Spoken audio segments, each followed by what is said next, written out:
first with Dr. Christine Miller, and then we'll move this way and have each of the panelists make a statement. Hello, yes, I want to first of all thank the actors and the producers and the playwrights for just a wonderful performance.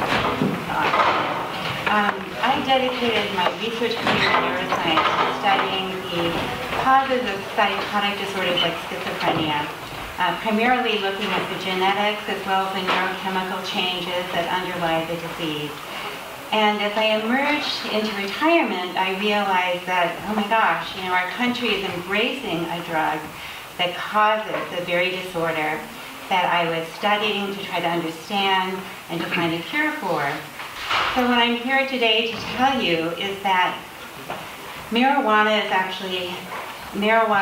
being causative of psychosis is the single most important finding we have in schizophrenia research. There's no gene of risk, there's no other environmental factor that comes close to the effect size and the reproducibility of marijuana's effect on psychosis. So what is psychosis? You're probably also aware of paranoia. That's often the presenting symptom of marijuana-induced psychosis. Auditory hallucinations, delusions of grandeur, thinking you're Jesus Christ, or the delusions you heard about on the stage. This is all part of it. There are other symptoms, but those are the three ones that I think are among the most striking. The proof for marijuana being causative is not going to be found in one research paper. It's not like a physics experiment where you do a series of experiments and you have an aha moment and you publish one paper on the Higgs boson or something, and that's it. Really, marijuana being causative of psychosis is similar to lung cancer and tobacco, where it took asking questions from many different directions to get at the issue, the key issue at hand, was it causative, and then reproducing those findings again and again. There are literally hundreds of studies on marijuana and psychosis. So don't buy this notion that we haven't been able to study cannabis. In terms of epidemiology, there are hundreds of studies. The key questions are, is there a dose-response effect? This in pharmacology is considered to be part of the evidence of something being causal. And for marijuana, absolutely. At, I would say, daily use of moderate strength marijuana, the risk for schizophrenia is increased fourfold, whereas for using a couple times a week, it's increased maybe 2 to 2.7-fold. Then the next question is, which comes first? Is it the marijuana use or the psychosis? And this gets at the issue of is it self-medication that's going on, or does the marijuana actually trigger something? So in Europe, where they have wonderful healthcare systems where everything's centralized and they can collect all sorts of data, they conducted 3 independent studies in different countries of thousands of teens, and they followed them from age 13 onwards.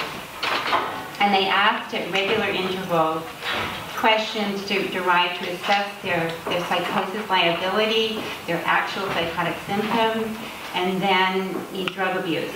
And the preponderance of evidence shows that undoubtedly the marijuana use precedes the psychosis, not vice versa.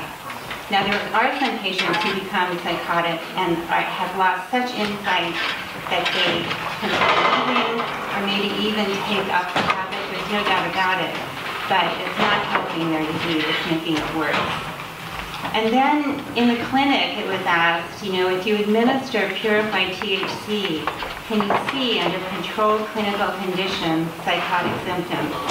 Yes, you can. 10 milligrams to 20 milligrams. In people who have no family history of psychosis, 40% will show psychotic symptoms. These are 4 separate studies.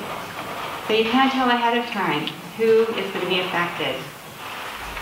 It advances the age of onset of disease, similar to carcinogens causing cancer to happen earlier. Marijuana causes schizophrenia to happen earlier. there are structural changes in the brain, and if you see the handout that I have outside, the scans, the MRI scans of the normal brain, it shows highlights of the fibers that are still developing into the late 20s, connecting the subcortical regions to the cortex. And longitudinal studies of the same individuals over time have shown that predominantly the anterior cingulate cortex connection to the superior frontal gyrus is diminished in connectivity in the marijuana users. So undoubtedly, this has some significance and certainly would be consistent with some of the changes you see in schizophrenia. The final point I'll make, I'm sorry I'm a little long-winded, is how marijuana compares to the other drugs of abuse. Marijuana is the worst. So of all the recreational drugs, again, huge studies in Europe and Scandinavia. They followed over 24,000 people who had one form of drug-induced psychosis or another. And what they found was of the marijuana-induced psychosis cases, 50%, 8 years out, were chronically psychotic. Whereas for other drugs, LSD, PCP, cocaine, methamphetamine, the rate was much lower. So you don't have to lace your marijuana with anything. It is really the main actor when it comes to psychosis. Thanks for your attention.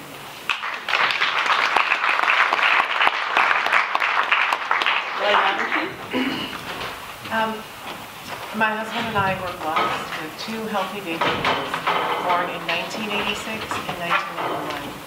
When our oldest son was born, a Stars Born t-shirt was presented to us. Shane embraced life.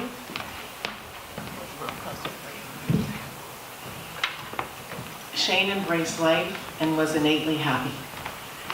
So how is it my handsome, accomplished 6'4" son, who even got married at Cal Lutheran University in Thousand Oaks in 2009, could now be deceased? Not until my son's sudden overnight descent into what today is called cannabis-induced psychosis and his unfathomable death by suicide at age 25, exactly 7 years ago today, January 13, 2012, a Friday 13th. Did I understand the true wrath from marijuana? How could such a devastating tragedy happen to a normal, typical American family? The truth stems from the catastrophic effects Shane suffered with the neurotoxic marijuana plant. Trying to understand the giant puzzle pieces behind my son's brain unraveling is what began my journey, finding other parents with similar shared stories, speaking out about marijuana harms with well-respected professionals, is how the Mom Strong organization was formed. I'm one of many voices for the Mom Strong Network, founded in 2016, a national support group partnering to inform and educate about the harms associated with THC marijuana. The site is anchored by an esteemed neuroscientist, Dr. Christine Miller, who's actually become a close friend. We are a group of courageous moms and dads who have witnessed firsthand marijuana severely damage our teenage and young adult children. Marijuana advocates promote stories that taught us harmless, natural, and of course medicinal, while we parents have watched our kids develop devastating mental health disorders, and some of us including a final act of suicide. Some of these changes have occurred in a sudden psychotic break, and then others over a longer period of marijuana addiction. The insidious effects of 21st century skyrocketing potency of THC marijuana, which is a psychoactive property of marijuana, have triggered a suite of psychiatric harms, particularly to the young developing brain, through at least the mid-20s, perhaps later, as our kids have grown up surrounded in California by this ubiquitous culture of pot.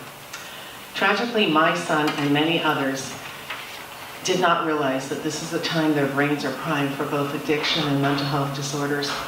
You really can't tell who will suffer adverse mental health effects. There's no genetic testing, no psychological profiling, no family history screening that can 100% predict who can safely use this drug and who cannot.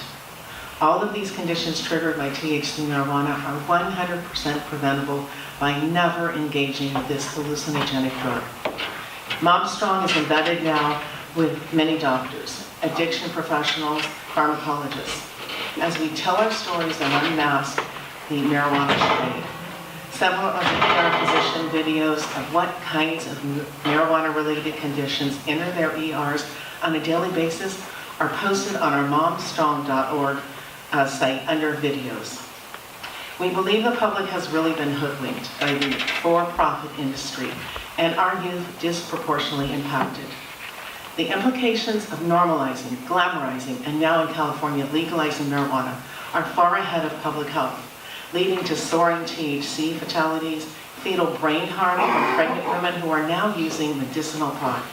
Cannabis hyperemesis syndrome, which is cyclical vomiting, is the #1 thing related seen in ERs today, followed by cannabis-induced psychosis. Huge financial incentives enjoyed by the pot industry deny any harms. Our Mom Strong kids are really the guinea pigs in this great social experiment of this century. My Shane lost his life to the consequences of naively believing he was using a harmless herb, which is what he told his dad and me on the night of this unimaginable altered reality, suffering vivid hallucinations as he tried to jump out of our moving car, coupled with his labile emotions saying he had to save Obama. Imagine that this is your son or daughter with no family history of any serious mental illness like schizophrenia or bipolar. My son did emerge out of psychosis after each of his 2 psych hospitalizations, admitting and testing to just one substance, THC, and was actually in marijuana cessation for 7 months prior to his suicide. How many in here know the scientific articles where suicide is linked not just with cannabis use, but also through withdrawal? Here's a really powerful book just released. It's called Tell Your Children, The Truth About Marijuana, Mental Illness, and Violence, written by a former New York Times investigative reporter, Alex Berenson. His wife is a research forensic psychiatrist in New York. He was on CNN, he was interviewed last night. I believe he's done such a true service to this country, and especially to young people, who hopefully will listen to the truth, get informed, and learn the risk about marijuana. Thank you very much. Next we have Dr. Reed Hamlin. Hi, thank you. Thank you to fellow panelists. Thank you, Jess, for a wonderful performance. To all the actors and producers and writers and directors, Heidi, Kurt, thank you so much for telling your story and putting it out there in a very real, very raw and vulnerable way. A little bit about myself and my background. Well, my name is Reed Hamlin. I am a doctor of clinical psychology. I'm still getting used to saying that. I completed my doctorate about 6 weeks ago.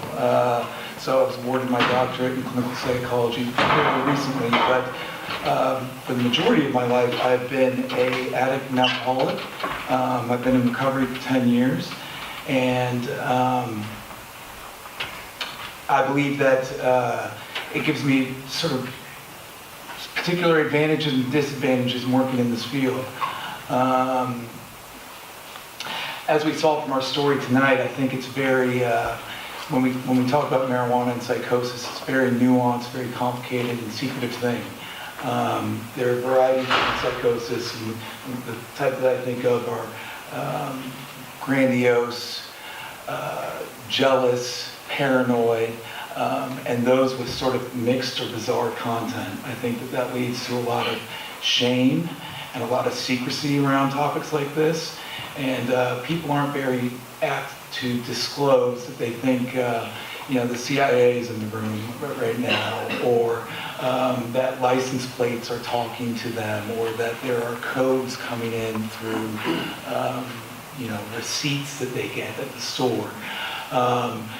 I think in order to really uncover this stuff, we have to demystify and take a lot of the shame and guilt out of this sort of situation. Recent trends and legalization have made it all more complicated.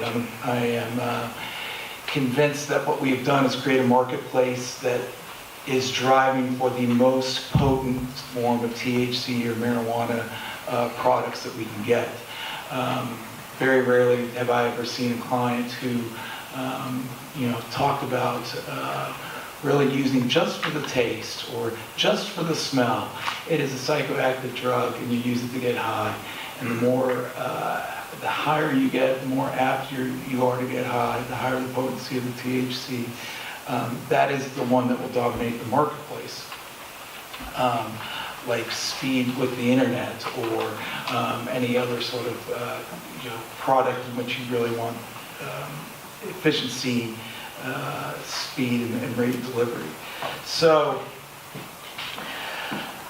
as California, as society continues to grow sort of more liberal about its policies with marijuana, I'm growing more conservative.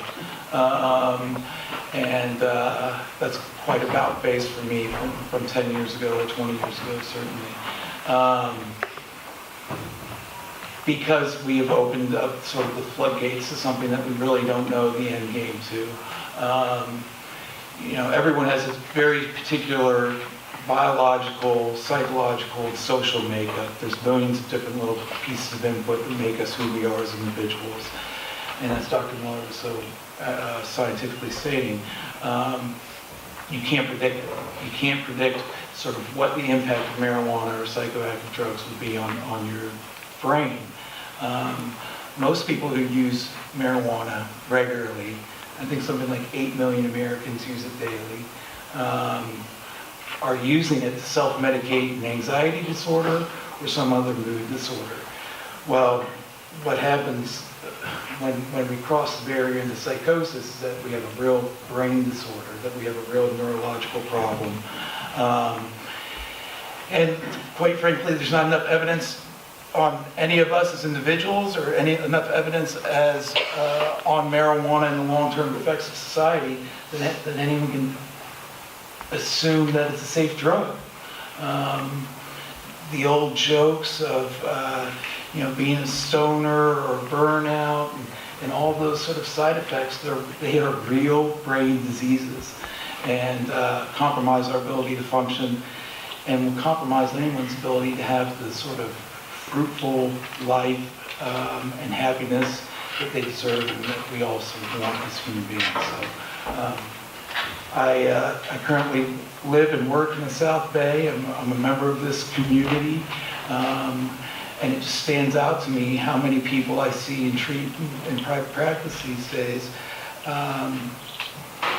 where there's really a culture of work hard, play hard, and we pass that on. We mirror that. We show that to the children in the community. We show that to our family members, and that work hard to be successful, to have drive, to have ambition, followed with binge using drugs and alcohol is unsustainable and really leads to more critical health crises, which I think is going to be the end result of this continued liberalization of marijuana. So that's it for me. Thank you. I will pass it on to Jess.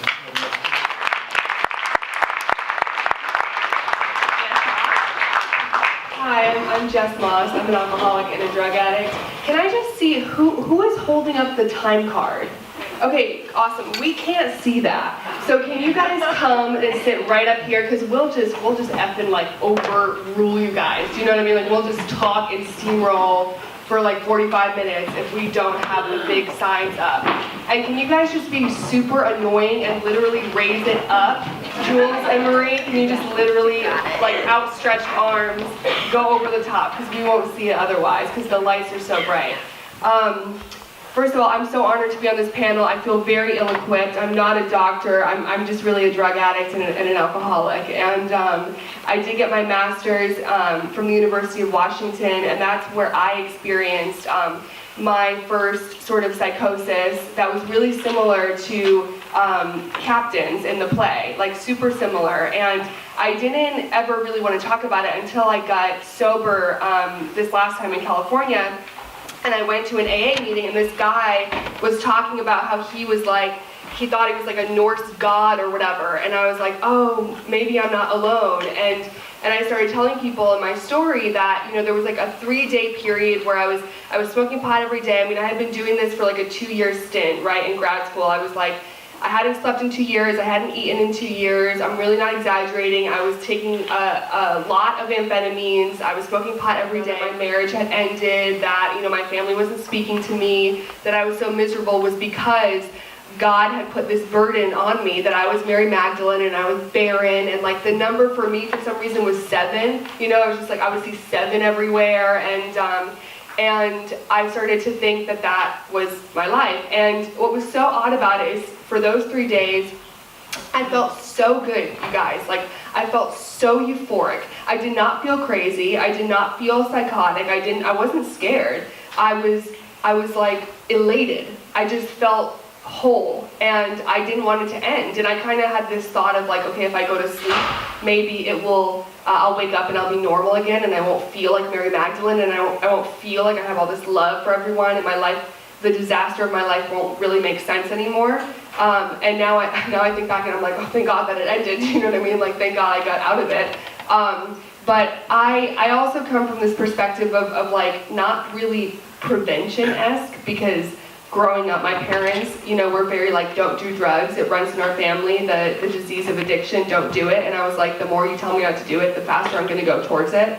And I also believe that no matter what I could have done, sort of like the play, nothing that I could have done differently in my life would have gotten me anywhere else besides where I am today. I'm an alcoholic and a drug addict through and through. It doesn't matter if I can get a master's. It doesn't matter if I come from a good family. It doesn't matter, how many people like me, or how thin I am, or how pretty I am, or how, funny I am. It just, none of that matters. Like, that just is who I am. And so I come from more of this perspective of like, you're not alone. Like, if you're struggling with drugs, alcohol, whatever, and you're having experiences that are odd to you, or you maybe can't stop, and you maybe don't know how much you're going to drink once you start, or how much you're going to smoke once you start, or whatever, you're not alone. And there are people that have been through it, and there's always help. So that's all I have to say, and I'm grateful to be on this panel. Thank you.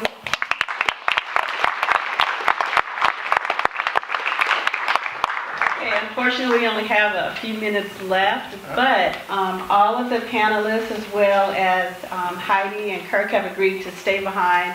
If any of you have questions of a personal nature, or if you have questions that we don't have time to get to, they've agreed to stay and talk with you one-on-one. So does anyone have a card with a question on it that they could pass forward? And while we're doing that, we do have a few questions that we already received. And one question for the panel is, how is eating and drinking food that contains marijuana, like edibles, different than smoking marijuana? Dr. Miller? The big difference is that with eating, with ingesting the drug, it goes through what's known as first-pass metabolism in the liver. When you smoke, it kind of goes straight to the brain, actually. But first-pass metabolism in the liver from THC can generate a product known as 11-hydroxy-THC, which is actually more potent than THC itself and lasts longer. Now, this is an enzymatic reaction, so it's highly variable, individual to individual, depending on your genetics. And also, it depends on what you have to eat that day. So in Colorado, they've had some horrific examples from edibles that maybe some of you have heard about. Levi Sambapanji was a grad student who, maybe his undergraduate, came in from the Congo to study in Wyoming and went down with friends to party in Denver and ate a whole pot brownie at a time when they didn't limit the concentration. And he just became floridly psychotic on the 6th floor of his hotel room with his friend, convinced that the pictures were going to jump off the wall and kill him, so he jumped off the balcony. And there have been several other cases, equally awful. So edibles are actually more dangerous, and edibles came from the medical market. That's where they got started in terms of, commercialization. So there's nothing about medical marijuana that is safer, and edibles are particularly worrisome. Some people can probably do them okay. Generally, it's the naive users that tend to have the worst effects. But even somebody like Willie Nelson said publicly that he had to quit using, edibles. I see that orange card. Thank you, Dr. Miller. Did any other panelists want to respond in about a minute to that question? I was just going to say the other thing that I've heard about edibles is that it increases intolerance. Your tolerance increases all the more quickly in edibles. More fat soluble. The THC stays in your body longer, so it takes more to get high. So people who are used to eating edibles have to eat more and more edibles to achieve the same effect. Sort of downward spiral or slippery slope into hitting that breaking point of just sort of THC poisoning where you go into a psychosis, like the story we saw tonight. Anyone else? Okay, I do have a question here for the entire panel. With all the research from Europe, how was it possible for the states to legalize marijuana without a huge backlash from the FDA? What can be done to try and reverse the legalization and educate the country at large?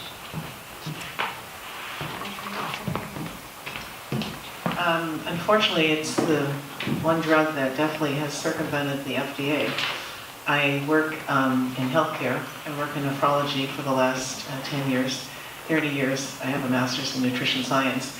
And it's probably one of the biggest questions that I would like to meet with every legislator that's allowed this to happen, because there's a reason why we have the FDA. It's not perfect, we know that, but there is really no regulation. We think there's regulation, but if you go on my website, our website, the Houston Police Department last summer, 2018, did a 30-minute press release, and it's on one of the sliders when you open up. And they confiscated, because they're very limited what medical marijuana they allow in Houston, in Texas. And if you go to the video and you see the toxicologist and the chief of police, he almost gets choked up. They did a sting operation for 900 products. And it's hardly even CBD in these products, it's so much THC. We just saw another report come out of the marijuana report that's published monthly. And they're finding substances when they actually analyze these products. They're finding K2 spice. If anybody understands what K2 spice is, extremely, extremely dangerous substance. We have really unleashed something in this country that, my son is gone. I can't get him back. So I hope everybody takes this seriously and really wants to call their legislators, because we really need to do something. Thank you. Our time is almost up. There's just one more question that we wanted to ask. What can I do if my child is using? Where can my child get help? I'll take that one. Okay. Well, the best thing to do is to be proactive about this thing. Sorry to piggyback on the last question. The cat's out of the bag on this issue. The political will is that marijuana should be legal, and every November it seems like half a dozen more states have legalized it. So the solution for that is education, being proactive. How can you get help? Okay, well, one of the sponsors for the event this evening is Clear Recovery Center, located in Hermosa Beach. Clear Recovery Center is an excellent resource. Oftentimes, my advice would be to, again, be proactive about this. If you have suspicions about a loved one, child, friend, someone close to you in your family having problems with substance abuse, all too often we wait until they end up in jail or they end up psychotic or some other sort of catastrophe occurs. Act on the hunch. Be proactive about the suspicion. Invite awkward conversation. Be direct about it. The problem about where we're heading with marijuana is that no one is really upfront and direct like this. For you guys to be at an event, spend your Sunday evening here worrying about this issue shows that you're interested and that there's something going on in your lives that's prompted this interest. So when it comes to finding help, Behavioral Health Services in South Bay, Beach Cities is an excellent resource. Clear Recovery Center. You know, if you find yourself in a medical emergency and there's, you know, with someone who you believe is in a cannabis-induced psychosis, call 911 immediately. It's the safest thing to do. It's the most proactive thing to do. But start on the hunch. Start before it gets to that point. That would be my advice. Thank you. Let's thank the panel.